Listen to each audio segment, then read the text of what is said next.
স্বাগত হাল্লা বলের পর্দায় বিস্তারিত খবরে যাব, কিন্তু তার আগে এক নজরে শিরোনাম।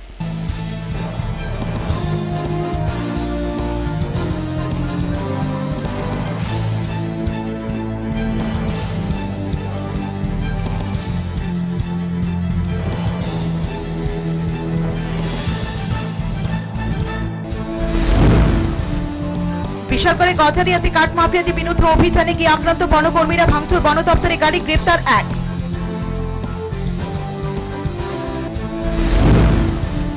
রাজধানী দক্ষিণ জয়নগরে মোকাম্প বাহিনী গেরুয়া হামলায় আক্রান্ত 10,330 শিক্ষক ও তার পরিবার, ভাঙচুর বাড়িঘর, পোল্ট্রির দোকান, পুলিশ ছোট জগন্নাথ।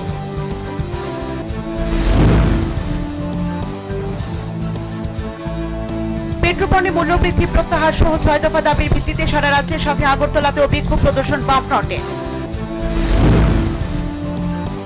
মেঘালয়ে বাঙালি নির্যাতন বন্ধ, দোষীদের শাস্তির দাবিতে আগরতলায় বিক্ষোভ প্রদর্শন আমরা বাঙালির, কেন্দ্র এবং মেঘালয় সরকারকে প্রয়োজনীয় ব্যবস্থা গ্রহণের আহ্বান।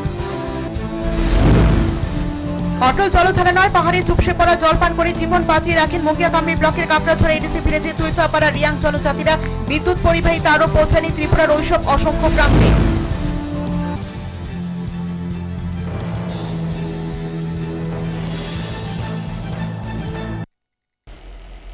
এখন বিস্তারিত। গেরুয়া নেতা নেত্রীদের কমিশন বাণিজ্য উজাড়ে রাজ্যে কোটি কোটি টাকার বনজ সম্পদ। বিশালগড়ের গজারিয়াতে কাঠ মাফিয়াদের বিরুদ্ধে অভিযান চালাতে গিয়ে আক্রান্ত বনকর্মীরা, ভাঙচুর গাড়ি, ধৃত এক বনদস্যু, চরম উত্তেজনা এলাকা জুড়ে। গেরুয়া শিবিরের নেতা কর্মীদের হাত ধরে রাজ্যের বনজ সম্পদ উজাড় করে দিচ্ছেন কাঠ মাফিয়া তথা বনদস্যুরা। এবার বনদস্যুদের বিরুদ্ধে অভিযান চালাতে গিয়ে আক্রান্ত বনকর্মীরা, ভেঙে দেওয়া হয় বন দপ্তরের গাড়ি, সেই সাথে প্রাণঘাতী আক্রমণ চালানো হয় বনরক্ষী বাহিনীর আধিকারিক ও কর্মীদের উপর। চাঞ্চল্যকর ঘটনাটি ঘটেছে বিশালগড় মহকুমার গজারিয়া গ্রাম পঞ্চায়েতে সকাল 10:30 নাগাদ। পুলিশ এক বনদস্যুকে গ্রেপ্তার করতে সক্ষম হয়। আমরা পঞ্চায়েত এরিয়ার কাছাকাছি আমাদের কাছে একটা ইনফরমেশন ছিল, আমরা পুলিশ এবং ফরেস্টের যৌথ উদ্যোগে আমরা অপারেশনটা করি এবং অপারেশনে দেখার পর আমরা দেখতে পাই যে অনেকগুলো লক আছে জঙ্গলের মধ্যে ছিটিয়ে বিটিয়ে রাখা হয়েছিল। ওগুলোকে আমরা সবগুলোকে সিজ করে এখন আমাদের কাস্টাডিতে নিয়ে যাচ্ছি। আনুমানিক কত টাকার লক হতে পারে? আনুমানিক এখানে 30,000 টাকার মতো লক হবে। সরকার পরিবর্তনের পর বনদস্যুদের তৎপরতা ও আস্ফলন বহুগুণ বৃদ্ধি পেয়েছে। এমতাবস্থায় হপ্তা হিসেবে বান্ডিল বান্ডিল টাকা যাচ্ছে গেরুয়া দলের নেতা নেত্রীদের পকেটে, যার ফলশ্রুতিতে গজারিয়াতে ফের ঘটল বনদস্যুদের তাণ্ডব, যার নেতৃত্বে ছিলেন কাঠ মাফিয়া কুখ্যাত বনদস্যু মনু মিয়া ও তার সাগরেদরা। বিশালগড় থানার পুলিশ টিএসআর নিয়ে না গেলে বনকর্মীদের উদ্ধার করা যেত কিনা তা কিন্তু হলফ করে বলার সাধ্য ছিল না গজারিয়া কাণ্ডে। এদিকে বাম আমলের মতো রাম আমলেও বনদস্যুদের তৎপরতায় উজাড় হচ্ছে মূল্যবান বনজ সম্পদ। কমিশন পাচ্ছেন শাসক দলের নেতা নেত্রীরা। শুধু বিশালগড় নয়, সারা রাজ্যের বনজ সম্পদ লুট হচ্ছে শাসক দলের নেতা নেত্রী এবং বনদস্যুদের যুগলবন্দিতে। Bureau report, হাল্লাবল। রাজধানীর দক্ষিণ জয়নগরে মোকাম্প বাহিনীর গেরুয়া হামলায় বঞ্চিত 10,330 শিক্ষকের বাড়িতে ইজ্জত লুটের চেষ্টা, মহিলার ভাঙচুর বাড়িঘরে ও পোল্ট্রির দোকানে, আহত বঞ্চিত শিক্ষক সহ পরিবারের অনেকেই। দুঃশাসনকেও হার মানিয়েছে রাম ভক্ত গেরুয়া বাহিনীর সদস্যরা। সোমবার রাতে রাজধানী দক্ষিণ জয়নগরে বঞ্চিত 10,330 শিক্ষক স্বপন সরকারের বাড়িতে হামলা চালায় শাসক দলীয় দুর্বৃত্তরা। লন্ডভন্ড করে দেওয়া হয় বাড়িঘর এবং তাদের পোল্ট্রির দোকানে। দুষ্কৃতীদের দাবি ছিল 50,000 টাকা দিতে হবে, না হয় দোকান করতে দেওয়া হবে না। টাকা দিতে অস্বীকার করার পরই বেধম প্রহার করা হয় বঞ্চিত শিক্ষকের ছোট ভাইকে। নিজের দেবরকে বাঁচাতে গিয়ে অপভ্য হেনস্থার শিকার হন ওই গৃহবধূ। বিজেপি দলের দুষ্কৃতীদের হাত থেকে নিজের সম্ভব রক্ষা করতে আপ্রাণ চেষ্টা করেন ওই মহিলা। এদিকে ঘটনার পর সারা রাত এবং পরদিন সকালে অভুক্ত থাকেন আক্রান্ত শিক্ষক পরিবারের সকলে। ঘটনার বিবরণ দিতে গিয়ে অসহায় লাঞ্ছিত চাকরিচ্যুত শিক্ষক জানিয়েছেন, শিক্ষক চাকরিচ্যুত। যখন 31শে মার্চ আমার চাকরি চলে যায় তখন আমি হতাশাগ্রস্ত, আমি ভেঙে পড়েছি। আমার মা একজন হাড়ের রোগী, প্রত্যেক মাসে মাসে আমার মার ওষুধ লাগে। এই ওষুধের টাকা যোগান দিতে এবং আমার সংসার চালাতে আমি হিমশিম খেয়ে উঠি। তখন ভাবছি যে আমার একটা দোকান দিই, পোলট্রির দোকান দিয়েছি। তারপরে কিছু দুষ্কৃতী এসে আমাকে দোকান বন্ধ করতে 50,000 টাকা দিতাম। প্রথমে বাড়িতে এসে বাড়িতে ঢুকে 50,000 টাকা দাবি করে। যখন আমি বলছি যে দেব না, তখন তারা আমার সত্তর বা ঘুষি দেয়। তারপর আমার বুদ্ধি, আমরা যখন বাঁচাতে যা তখন বুদ্ধিরও উপর আঘাত লাগে। বিভিন্ন ধরনের অশ্লীল গালি গালাজ দিয়া কালকে রাত্রে লাড়ি, তারপর রড, বিভিন্ন ধরনের জিনিস নিয়ে আমার আক্রমণ করছে আমার বাড়ির সবাইকে। এবং আমার দোকান ভেঙে লাগছে, আমার রান্নাঘরটা মানে পুরো ভেঙে লাগছে। কালকে রাতের থেকে আজ পর্যন্ত আমি এখনো পর্যন্ত কিছু খেতে পারছি না। আমি আপনার এই যে ত্রিপুরাবাসীর কাছে আমার একটা অনুরোধ, আমি যেন সুষ্ঠু বিচার চাই, এইটাই আমার কামনা করি আমার ত্রিপুরাবাসীর কাছে। এদিকে পশ্চিম থানায় অভিযুক্তদের নাম ধাম দিয়ে এফআইআর করা হলেও এখনো পর্যন্ত গ্রেপ্তারের খবর নেই।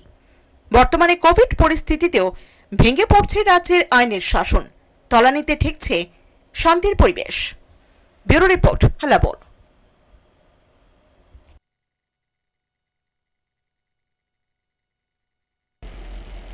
মাস্ক পরিধান সম্পর্কে সচেতনতা বৃদ্ধির লক্ষ্যে রাজধানী এডি নগর এবং ক্যাম্পের বাজারে ব্যবসায়ী এবং স্থানীয় বিশিষ্ট জনদের নিয়ে সভা সদর মহকুমা শাসকের। সভায় হুর নির্দেশিকা মেনে মাস্ক পরিধানের উপর গুরুত্ব আরোপ এবং করোনা সংক্রমণ রোধের উপায় নিয়ে বক্তব্য রাখেন এসডিএম সদর অসীম সাহা। পরস্পরের মতো যে না আমরা এটা পরে থাকবোই, বাড়িতে গেলে তো খুলে রাখতেছে, বাড়িতে এখন পরে থাকা উচিত। কার কি আছে তো কোয়া যায় না, তবুও বাড়িতে তো নিজেদের মতো ফ্যামিলি ম্যান। কিন্তু যেই ঘর থেকে বারোয়া মানেই তো মাস্ক পরে পাবো। এটা আপনারা, আমি ব্যবসায়ীদের কাছে কেন কইতেছি ভাই, আপনারা প্রতিদিন কন্ট্রাক্টে আইতেছেন না, আইতেছেন না। আমি যে জিনিসটা তো অফিসে কইতে পারবো, যেমন সব অফিসে তো সম্ভব না, আমি হয়তো আপনাদের একটু দূর থেকে কম, এটা অনেকে রাগ করেন। তারপরে আমরা একটা পরিধি করলাম, সবাই বুঝে যে এখন এই পরিস্থিতিতে। কিন্তু আপনাদের দোকানে তো আরো প্রয়োজন জায়গা, সে আইয়া নিজের হাতে এই জিনিসটা বাচ্চা নিতেছে, নিজের হাতে এটা করতেছে, তারপরে আপনি করতেছেন, সে কাছে আইতেছে, এই জিনিসটা কাছে আইতেছে। আপনারা আপনাদের নিয়ন্ত্রণে রাখার জন্য, আপনাদের স্বাস্থ্য বলা, আপনাদের পরিবারকে এই করোনা ভাইরাস থেকে মুক্তি রাখার জন্য আপনাদের একটা বলিষ্ঠ ভূমিকা নিতে হইব। আজকে থেকে অতদিনও করতেছেন, আজকে আমি আবারও আপনাদের বলবো যে আপনারা যদি এই তিনটা জিনিস মানতে পারেন, যে আপনারা প্রত্যেকে কোনো দোকানদার মাস্ক ফুল ছাড়া যাতে না থাকে, এটা আপনারা একটা বলিষ্ঠ সিদ্ধান্ত নেবেন যে কোনো মাস্ক, যা আমাদের অফিস থেকে কেন ফাইন করতে হবে, আপনারাও ফাইন করবেন। সেই ফাইনের টাকা দরকার হলে সোশ্যাল ওয়ার্কে যুক্ত করেন। সেই ফাইনের যেটা চারটিকা তুলবেন, সেটা আপনাদের সংস্থার কাজে লাগান না, এটা আপনারা আপনাদের বিচারের পরিস্থিতি সৃষ্টি করেন। তারপরে সোশ্যাল ডিস্টেন্স মেনটেন করার জন্য প্রতিটা বাজারে একটা মার্কিং এর ব্যবস্থা করে, প্রত্যেক জায়গাতে, যে যাতে এর দূরত্ব না হয়। যখন দেখা যাবে প্রত্যেকেরই একটা নিয়মের মধ্যে আছে, কেউ রে কইতে হবে। Bureau report, হালাবোল। কোভিড-19 পরিস্থিতিতে ইউজিসির পরীক্ষা নেওয়ার সিদ্ধান্ত প্রত্যাহারের দাবি তুলল এলএসইউআই রাজ্য কমিটি। মঙ্গলবার ছাত্রছাত্রীদের উজ্জ্বল ভবিষ্যতের দাবিতে রাজধানীর সিটি সেন্টার চত্বরে বিক্ষোভ প্রদর্শন করে সংগঠনটি। কোভিড-19 পরিস্থিতিতে ছাত্রছাত্রীদের পরীক্ষা গ্রহণের জন্য ইউজিসির প্রদত্ত সিদ্ধান্ত প্রত্যাহারের দাবি তুলল কংগ্রেস দলের ছাত্র সংগঠন এনএসইউআই। মার্চ মাসের শেষ দিক থেকে রাজ্যের কোনো স্কুলেই কোনো ক্লাস হয়নি, শুধুমাত্র নামকা বাস্তে অনলাইনে ক্লাসের উপর ভিত্তি করে পরীক্ষা নেওয়ার উদ্যোগেরও বিরোধী এনএসইউআই সহ বিভিন্ন ছাত্র সংগঠন। মঙ্গলবার এই ইস্যুতে রাজধানীর সিটি সেন্টারে বিক্ষোভ প্রদর্শন করে এনএসইউআই নেতাকর্মীরা। দিনের এই কর্মসূচি সম্পর্কে বলতে গিয়ে ছাত্র নেতা রাকেশ দাস জানিয়েছেন, ছাত্রছাত্রীদের উজ্জ্বল ভবিষ্যতের কথা ভেবেই এনএসইউআই এই বিক্ষোভ প্রদর্শন। এনএসইউআইয়ের পক্ষ থেকে আমরা বিগত দিনগুলিতেও রাজ্যের শিক্ষা ব্যবস্থার হাল হকিকত নিয়ে রাজ্যের শিক্ষামন্ত্রীর সঙ্গে বারবার সাক্ষাৎ করার পর আমরা দাবি জানিয়েছিলাম, যেহেতু সারা বিশ্বে একটা মহামারী চলছে, সে মহামারীর থেকে যেভাবে বিভিন্ন জায়গায় কোভিড-19 রুলস রেগুলেশন মেনে নিয়ম মেনে চলা হচ্ছে, সেই জায়গায় কেন ছাত্রছাত্রীদের সঙ্গে ছিনিমিনি খেলা হচ্ছে? ছাত্রছাত্রী ইউজিসি অ্যাক্ট কেন আগামী 29 সেপ্টেম্বরের মধ্যে কেন ছাত্রছাত্রীদের পরীক্ষা নেওয়ার জন্য ঘোষণা করলো? আমাদের দাবি ছিল বারবারই যে ফাইনাল ইয়ারের যারা ছাত্রছাত্রী আছে তাদেরকে প্রমোট করার জন্য আগামী শিক্ষাবর্ষে। সেই জন্যে আমরা এর আগে তো ওনার সঙ্গে দেখা করেছি টিবা প্রফেশনালসের পক্ষ থেকে। গত 30 এপ্রিল ওনার সঙ্গে দেখা করে আমরা মেমোরেন্ডাম জমা দিয়েছিলাম। তারপরও আমরা বারবার চিঠি দিয়েছি। আমরা রাজ্যের শিক্ষা অভিভাবক, শিক্ষক মহল সকলের থেকে যেভাবে আমাদের কাছে বিনীতভাবে এবং তাদের কথা অনুযায়ী আমরা রাজ্যের শিক্ষামন্ত্রীর সঙ্গে দেখা করে দাবি জানিয়েছিলাম যে ছাত্রছাত্রীদেরকে আগামী শিক্ষাবর্ষে প্রমোট করা হোক। কিন্তু দেখা গেল হটকারী সিদ্ধান্ত নিয়েছে, হঠাৎ করে পরীক্ষা দেওয়ার জন্য সিদ্ধান্ত দিয়েছে। সেই সিদ্ধান্তের পর আমরা মিটিংয়ের মধ্যে বলেছিলাম, প্রথম দাবি করেছিলাম যে প্রাইভেট, সরকারি, বেসরকারি যতগুলো কিছু আছে সবগুলো যাতে ফি মুক্ত করা হয়। কিন্তু আশ্চর্যজনকভাবে রাজ্যের শিক্ষামন্ত্রী বলে থাকেন যে এবিপির নাকি দাবি করেছে ফি মুক্ত করার জন্য। উনি কি এই রাজ্যের শিক্ষা ছাত্রছাত্রীদের মানে পুরো শিক্ষক মহলের শিক্ষামন্ত্রী নাকি শুধুমাত্র এবিপির সংগঠনের শিক্ষামন্ত্রী? আমি জানতে চাই। ধিক্কার জানাই ওনার সে মানসিকতা থেকে। কারণ রাজনীতিক অঙ্গনে করা দরকার। যেহেতু সরকারের মন্ত্রী হয়েছেন, সেই জায়গায় দাঁড়িয়ে রাজ্যের মন্ত্রী উনি প্রত্যেকের কথা তুলে ধরা উচিত। আমরা দাবি করেছিলাম যে প্রাইভেট স্কুলের ফিও মুকুব করা যাতে হয়, কিন্তু সেখানে প্রাইভেট বেসরকারি স্কুলের কোনো রকম উনি কথা উল্লেখ করেছেন। এদিকে করোনা সংক্রমণ আবহে সামাজিক দূরত্ব বজায় রেখেই বিক্ষোভ প্রদর্শন করে এনএসইউআই। Bureau report, হালাবোল।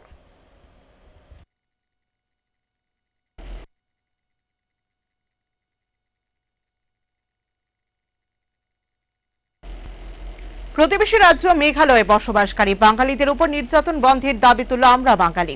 সেই সাথে দোষীদের দৃষ্টান্তমূলক শাস্তির দাবিও উত্থাপন করে সংগঠনটি। মেঘালয়ে বাঙালিদের উপর আক্রমণ এবং নির্যাতন বন্ধের দাবিতে মঙ্গলবার আগরতলায় বিক্ষোভ প্রদর্শন করে আমরা বাঙালি। সেই সাথে মেঘালয় সরকার এবং কেন্দ্রীয় সরকারের নিকট দোষীদের বিরুদ্ধে কঠোর শাস্তি ও প্রয়োজনীয় ব্যবস্থা গ্রহণের দাবিও জানায় সংগঠনটি। দিনের এই বিক্ষোভ কর্মসূচি সম্পর্কে বলতে গিয়ে আমরা বাঙালি ত্রিপুরা রাজ্য কমিটির শীর্ষস্তরীয় নেতা গৌরাঙ্গ রুদ্রপাল জানিয়েছেন, গত ৩রা জুলাই মেঘালয়ের শিলংয়ে, রাজধানী শিলংয়ে একটা ঘটনা ঘটেছে বাঙালিদের উপর। সেখানকার খাসিয়া এবং খুব সম্ভবত গারো সম্প্রদায়ের জনজাতি অংশের কিছু লোক, ২০-২৫ জন, আমাদের কিছু বাঙালি ছেলে বাস্কেটবল খেলতে গেছিল শিলং শহরে। তো হঠাৎ করে মানে বিনা প্রয়োজনে, কোনো কারণ ছাড়া মানে এরা অ্যাটাক করলো। রড সহ ধারালো অস্ত্রশস্ত্র নিয়ে অ্যাটাক করে মানে ৫-৬ জনকে মারাত্মকভাবে রক্তাক্ত জখম করে মাটিতে ফেলে দেয়। বাকিরা কোনো মতে প্রাণ নিয়ে পালিয়েছে। তো এই যে ঘটনাটা ঘটলো মেঘালয়ের বুকে, আগের থেকে প্রস্তুত ছিল বলে এরা এই ধরনের ঘটনা ঘটাতে বলে এটা ঘটনায় পরিষ্কার হয়ে গেছে। নাহলে রড বা ধারালো অস্ত্র এগুলি তো যখন তখন পাওয়া যায় না হাতের কাছে। তো এই যে ঘটনা, পরিকল্পিত আক্রমণ বাঙালিদের উপর, এটা আজকে নতুন নয়। এই মেঘালয়ের উপর গত মার্চ মাসে এই ধরনের ঘটনা ঘটেছিল। বলাগড় এবং একটা জায়গা আছে এখানের মধ্যে, মেঘালয়ের প্রত্যন্ত জায়গাতে, শিলং থেকে একটু দূরে। সেইখানে আমাদের এই যে ৯ এবং ১০ জুন ত্রিপুরাতে যেভাবে উগ্রবাদীরা দোকানপাট, বাড়িঘর ভাঙচুর করেছে, লুটপাট করেছে, মারধর করেছে, আঘাত দিয়েছে, একই কায়দায় সেখানে বাঙালি বিদ্বেষী স্লোগান দিয়ে বাঙালিরা মেঘালয় ছাড়ো, তোমরা বিদেশি ইত্যাদি। অন্যেরা থাকতে পারবে সব সিটে, বাঙালিরা পারবে না। বাঙালি হয়ে জন্মগ্রহণ করা কি আমাদের কোনো অপরাধ হলো? এদিকে সামাজিক দূরত্ব বজায় রেখেই এই বিক্ষোভ প্রদর্শন করে আমরা বাঙালির নেতাকর্মীরা। Bureau report, Hallabol. ছয় দফা দাবির ভিত্তিতে মঙ্গলবার সারা রাজ্যের সাথে আগরতলা শহরেও বিক্ষোভ প্রদর্শন করে বামফ্রন্ট ও তার সহযোগী দলগুলো। দিনের এই বিক্ষোভ কর্মসূচিতে অংশ নেন সিপিআইএম পলিট ব্যুরো সদস্য তথা প্রাক্তন মুখ্যমন্ত্রী মানিক সরকার সহ বামফ্রন্টের শীর্ষস্তরের নেতৃবৃন্দ। মঙ্গলবার ছয় দফা দাবির ভিত্তিতে রাজ্যের প্রত্যেকটি মহকুমায় বিক্ষোভ প্রদর্শন করে বামফ্রন্টের নেতাকর্মীরা। দেশব্যাপী বিক্ষোভ কর্মসূচির অঙ্গ হিসেবে বামফ্রন্ট এবং তার সহযোগী দলগুলির এই বিক্ষোভ প্রদর্শন। দিনের এই কর্মসূচিতে অংশ নিয়ে প্রাক্তন মুখ্যমন্ত্রী মানিক সরকার জানিয়েছেন, আমাদের আজকের কর্মসূচি ত্রিপুরার প্রত্যেকটি মহকুমাতে কেন্দ্রীয়ভাবে মহকুমার সুবিধা অনুযায়ী এই কর্মসূচিটি প্রতিপালিত হবে। রাজপথে অন্তত 15 মিনিটের জন্যে বিক্ষোভ। দাবি হচ্ছে 6টা। সবগুলো দাবি বলে আমি আপনাদের সময় নেব না। প্রথম এবং মূল এই কর্মসূচির দাবির মধ্যে যেটা, সেটা হচ্ছে যে পেট্রোল এবং ডিজেলের দাম এক নাগাড়ে স্বাধীনতার পর প্রায় 18 থেকে 20 দিন যাবৎ প্রতিনিয়ত পেট্রোলের দাম, ডিজেলের দাম এভাবে বাড়েনি এবং দেখা গেছে এই আপনার 15 থেকে 17 দিনের মধ্যে প্রায় 8 থেকে 9 টাকা করে এই উভয় ক্ষেত্রে দাম বেড়েছে। সর্বশেষে যেটা যুক্ত হয়েছে সেটা হচ্ছে কেরোসিন তেলের দাম। এটাও লিটার প্রতি 9 টাকা দাম বৃদ্ধি হয়ে গেছে। এই যে পেট্রোল, ডিজেল, কেরোসিনের দাম বাড়ছে, আমরা যেটা বলতে চাইছি এটা শুধু পেট্রোল, ডিজেল, কেরোসিনের মধ্যে সীমাবদ্ধ থাকবে না। সমস্ত ধরনের পণ্য সামগ্রীর দাম এই কারণে বাড়তে বাধ্য এবং সাধারণ মানুষের উপর আরেকটা অর্থনৈতিক চাপ এই সিদ্ধান্তের কারণে নামিয়ে আনা হলো, সৃষ্টি করা হলো। এটার প্রতিবাদ আমরা করছি। পেট্রোলের দাম, ডিজেলের দাম বাড়ানো চলবে না। যে ট্যাক্স বসানো হয়েছে এটা প্রত্যাহার করো এবং সেস প্রত্যাহার করো। তা না হলে পর পরিবহনের ব্যয় যেমন বাড়বে, কৃষির ব্যয় বাড়বে, শিল্প যা কিছু চলছে ব্যয় বাড়বে, সাধারণ মানুষের খুব কষ্ট হবে। ত্রিপুরার মতো রাজ্য আমরা আরও সমস্যায় পড়ে যাব। এটা হচ্ছে প্রধান দাবি। দ্বিতীয় যে গুরুত্বপূর্ণ দাবি সেটা হচ্ছে আপনার কয়লা খনি। আপনারা দেখেছেন এগুলো রাষ্ট্রায়ত্ত ছিল, এগুলোকে এখন একের পর এক বেসরকারি পুঁজির হাতে তুলে দেওয়া হচ্ছে। এর মধ্যে 45টা খনি চিহ্নিত করে কেন্দ্রের সরকার বেসরকারি পুঁজির হাতে তুলে দিতে মনস্থ করেছে এবং এতে শুধু আমাদের দেশের পুঁজিপতি না, বিদেশি পুঁজিপতিরাও তার মধ্যে ঢুকতে পারছে। এটা চলবে না। এটার প্রতিবাদে 3 দিন এক নাগাড়ে যেখানেই কয়লা খনি আছে ভারতবর্ষের সমস্ত জায়গায় দল মত নির্বিশেষে কয়লা খনির শ্রমিকরা তারা আন্দোলন সফলভাবে সংগঠিত করেছে। আমরাও এই দাবি তুলছি। তাদের যে দাবি একই সুরে সুর মিলিয়ে যে কয়লা খনি রাষ্ট্রায়ত্ত সংস্থা বেসরকারি পুঁজির হাতে তুলে দেওয়া যাবে না করে, এবং এটা দৈনন্দিন প্রয়োজনে এই রাস্তাগুলো ব্যবহৃত হয়। এরকম প্রায় 150 শতাধিক রাস্তা চিহ্নিত করে এগুলো বেসরকারি পুঁজির হাতে তুলে দেওয়ার সিদ্ধান্ত নিয়েছে। এদিকে মোহনপুরের ধ্রুব তারাতে সিপিএম দলের কর্মীদের উপর আক্রমণের তীব্র নিন্দা জানিয়েছেন সিপিএম নেতা পবিত্র কর। পুলিশের সামনেই বিজেপির লোকেরা আমাদের এই বিক্ষোভ ইয়েতে আক্রমণ করে, তাতে নরসিংগড় এলাকার 10 থেকে 12 জন আহত হয়েছে। আমি এই মুহূর্তে এখানে খবর পাওয়ার পরে সংগঠক এসপিকেও জানিয়েছি, ডিজিকেও জানিয়েছি। তারা যদিও বলেছেন তারা এখন লোক পাঠাচ্ছেন। আমরা বলবো যে এই যে হীন চক্রান্ত বিজেপি যে কিভাবে আক্রমণ করে বন্ধ করা যাবে না। আজকে আপনারা আগরতলায় দেখেছেন কত লোক জমায়েত হয়েছে। আমি ডিটেলস খবর পেয়ে আরও ডিটেলস জানাবো। তাই আমরা তীব্র নিন্দা করছি বিজেপির যে এই ধরনের একটা বিক্ষোভ প্রতিবাদ, যেটা পেট্রোলের বিরুদ্ধে গোটা দেশের মানুষ তার প্রতিবাদ করছে। এই প্রতিবাদে যখন মোহনপুরের যুবতারাতে আক্রমণ করেছে বিজেপির গুন্ডারা, আমরা তাদের বিরুদ্ধে আরও তীব্র আন্দোলন আমরা। এতে বামফ্রন্টের এই বিক্ষোভ প্রদর্শন কর্মসূচিতে বাম নেতা কর্মীদের উপস্থিতি ছিল লক্ষণীয়। Bureau report Hallabol. পানীয় জলের তীব্র সংকট দেখা দিয়েছে মঙ্গিয়াকামী ব্লকের কাকড়াছড়া এডিসি ভিলেজের তুইফা পাড়াতে।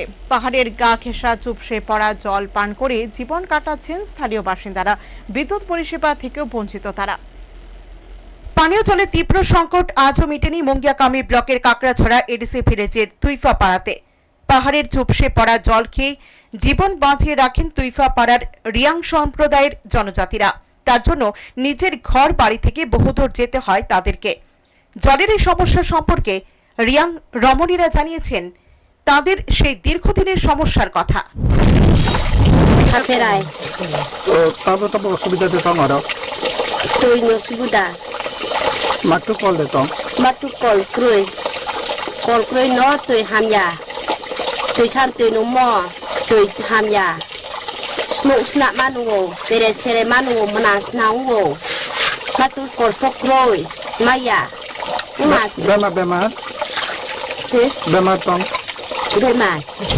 এদিকে তুইফা পাড়াতে আজও পৌঁছায়নি বিদ্যুৎ পরিবাহী লাইন।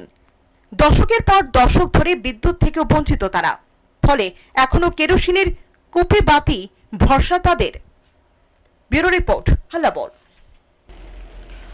অটল জলধারা মিশনের কাজকর্ম খতিয়ে দেখতে লেফুঙ্গা থানাধীন রাজঘাট পঞ্চায়েত অফিস এবং পার্শ্ববর্তী এলাকা সফর করেন মুখ্যমন্ত্রী বিপ্লব কুমার দেব। মুখ্যমন্ত্রী এদিন বিভিন্ন সরকারি প্রকল্প এবং সুযোগ সুবিধা নিয়ে কথা বলেন স্থানীয় জনগণের সঙ্গে।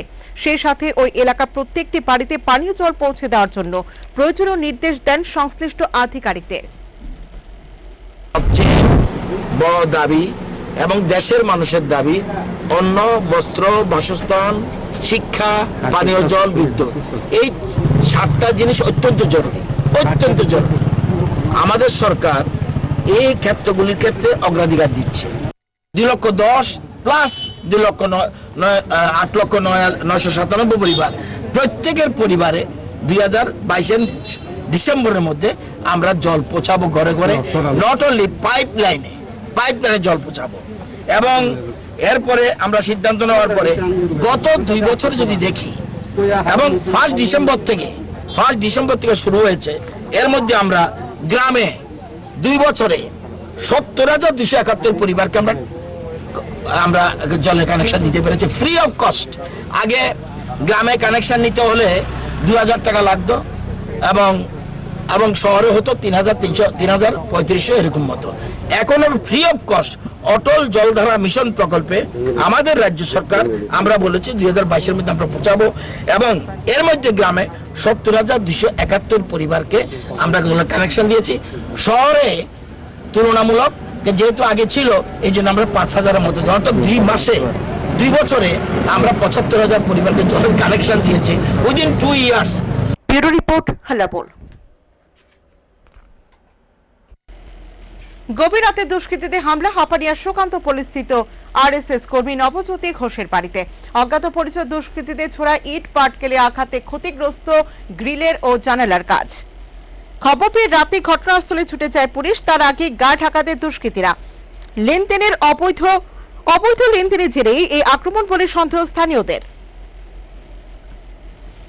রাত্রে 1টা নাগাদ হঠাৎ করে আমরা তো সবাই ঘুমিয়ে গেছি বাড়িতে। ঘুমানোর পরে হঠাৎ করে একটা জননী শব্দ হইলো।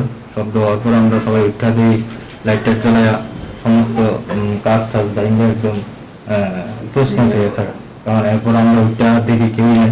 হঠাৎ করে ঘটনা হলো এবং যে আমাদের বোতল দিয়া ঢিলাইছে বাইরের থেকে। তো হঠাৎ করে ঘটনা, আমার তো কেউর সঙ্গে শত্রুতা নাই, কিছু নাই। আমরা সামাজিকভাবে কাজ করে যেতেছি সবাই সঙ্গে মিললা। হঠাৎ করে যে ঘটনাটা হয়েছে এটা আমি খুবই নিজে দুঃখিত, আমি হঠাৎ চিন্তিত কি কারণ হয়ে গেল এটা। হ্যাঁ, এতে তো আমি এলাকাবাসীও আইসি রাত্রেবেলা এবং সকালবেলা সবাই আমার এলাকার যারা বয়োজ্যেষ্ঠ ভাই বন্ধু সবাই দীক্ষা দুঃখ প্রকাশ করছে। এই ঘটনাটা যেটি হয়েছে খুবই খারাপ হয়েছে, কারণ আমিও কারণ কোনো সময় ক্ষতি করিনি, সংগঠনের কাজ করে গেছি সবসময় এবং সামাজিকভাবে কাজ করছি। আমি কোনো রাজনৈতিকভাবে কোনো কাজ করছি না, সবসময় সামাজিকভাবে যে মানুষকে কীভাবে ঐক্যবদ্ধ করা যায় এই ধরনের কাজ করছি। হঠাৎ যে আমার তো এরকম আইব যেটা আমি কোনোদিনই ভাবছি না। কোন সংগঠন থেকে? ঘটনাটা রাত্রে কোন সংগঠন থেকে আমি ছিলি RSS এর সংগঠনে অনেক আজকে দীর্ঘ 8-10 বছর ধরে কাজ করতেছি, এখনো আছি।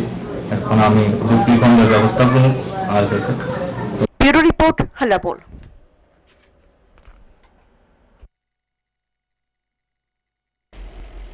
পৌর নিগমের 32 নং ওয়ার্ডে বিভিন্ন সমস্যা নিয়ে কাউন্সিলরের নিকট ডেপুটেশন দিলেন 8 নং টাউন বটদুয়ালির মন্ডল কমিটির এক প্রতিনিধি দল। ডেপুটেশনকে ঘিরে ওয়ার্ড অফিসে বিক্ষোভ প্রদর্শন করেন বিজেপি দলের স্থানীয় নেতাকর্মীরা।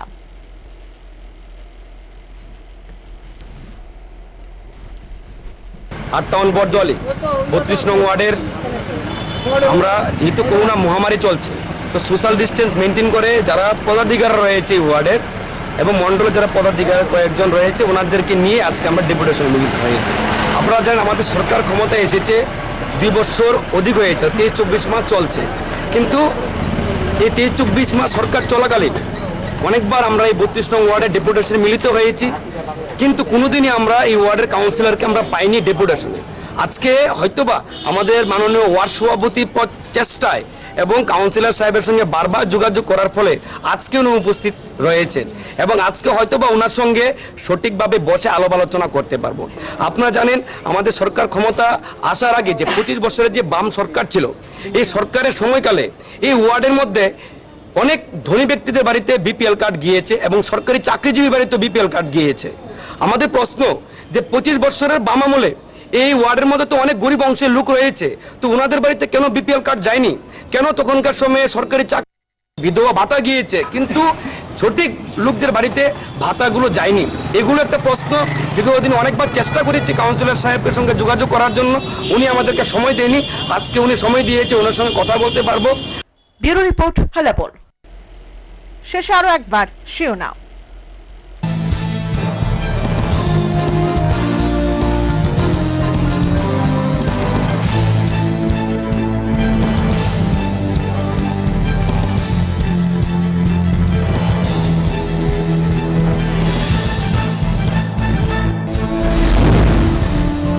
বিশালগড়ে গজারিয়াতে কাঠ মাফিয়াতে বিরুদ্ধে অভিযানে গিয়ে আক্রান্ত বনকর্মীরা, ভাঙচুর বন দপ্তরের গাড়ি, গ্রেপ্তার 1।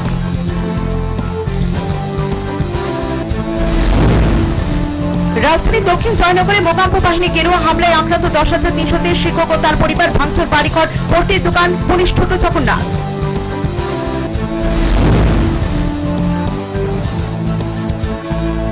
পেট্রোপণ্যের মূল্যবৃদ্ধি প্রত্যাহার সহ 6 দফা দাবির ভিত্তিতে সারা রাজ্যের সাথে আগরতলাতেও বিক্ষোভ প্রদর্শন বামফ্রন্টে।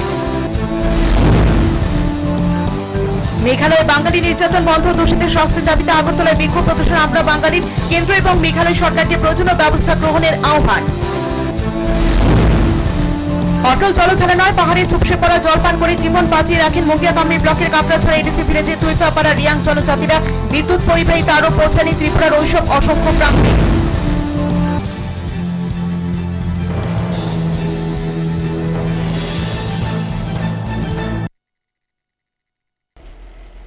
এখন এই পর্যন্তই। ততক্ষণে চলার পথের সময়ের সাথে মানুষের পাশে। হাল্লাবোল।